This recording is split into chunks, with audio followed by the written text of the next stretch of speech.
Remedy Entertainment has become synonymous with creative storytelling in the video game industry. That reputation has been established over a 3-decade commitment to delivering singular single-player experiences, peerless in their ability to break boundaries. FBC Firebreak could, however, be seen as a break from this tradition, a 3-player cooperative first-person shooter, and the studio's first multiplayer game. A lot of this is uncharted territory for us, acknowledges Mike Kayata, game director. We know we have a lot to learn to deliver on the potential we see, but there's a lot of passion and drive behind our push into this space. And yet, for all the ways in which FBC Firebreak appears to challenge the expectation of what a Remedy game can be, that same commitment to caustic action, creative storytelling is right there at the heart of it. There's a sort of emergent magic that comes from sharing a game world with other people. Real people bring unpredictability and a unique type of storytelling to worlds that we simply can't replicate in a focused hero's journey type of experience, says Kayata. So while crafting those kinds of controlled and immersive single-player experiences remains a major focus for the studio, we thought it was finally time to expand the Remedy connected universe into shared spaces and brave something new.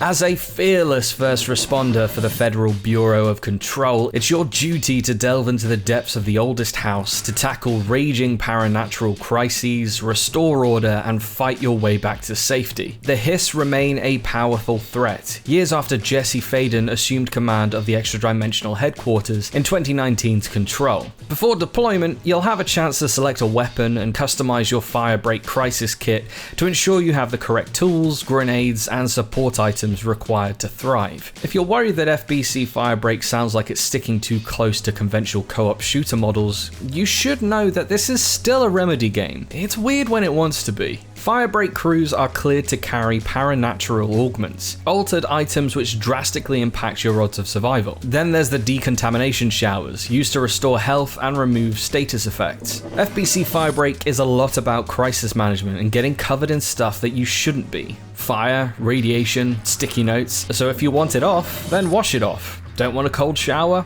Warm it up first. And saving water is essential. Cram inside the box with your team, teases Kayata. Believe it or not, the shower was one of the very first design elements that stuck. It's practical, improvised, but professional, encourages teamwork, and taps into just the right amount of Bureau absurdity. It's creative concepts like this which position FBC Firebreak as one of the most promising online co-op games of 2025. The action appears fast and dynamic, with teamwork encouraged to combat massive waves of otherworldly enemies that are crawling across twisting labyrinthian spaces. It's visually ambitious too, with Remedy's Northlight engine delivering the depth and fidelity to help give Firebreak definition in a crowded, volatile market. Necessary, given that 2024 proved that success is never guaranteed. Where Helldivers 2 went stratospheric, Concord and X-Defiant failed to take flight.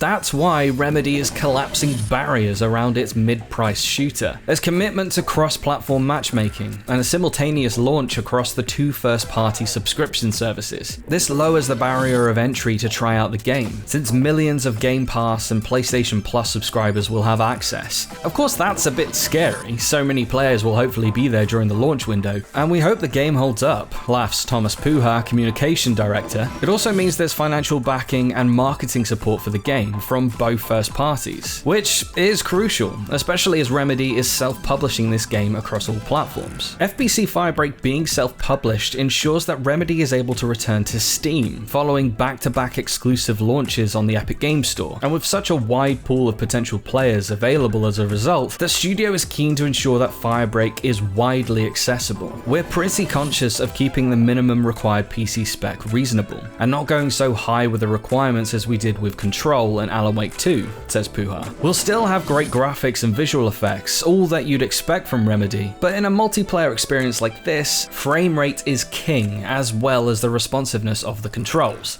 with Control 2 still a number of years away, it could be easy to view FBC Firebreak as a stopgap, but I think that does it a disservice. Everything I've seen so far makes Firebreak look like an ambitious, luxuriously crafted co-op experience, and one that is relatively disinterested in following modern live service trends. A space where you can delve into the depths of the oldest house with two of your buddies, battle your way through expansive landscape and extraordinary threats for a few hours, and then log off without fear of falling behind in a wider battle pass economy. I don't know about you, but that's the sort of shooter I'm desperate for more of right now.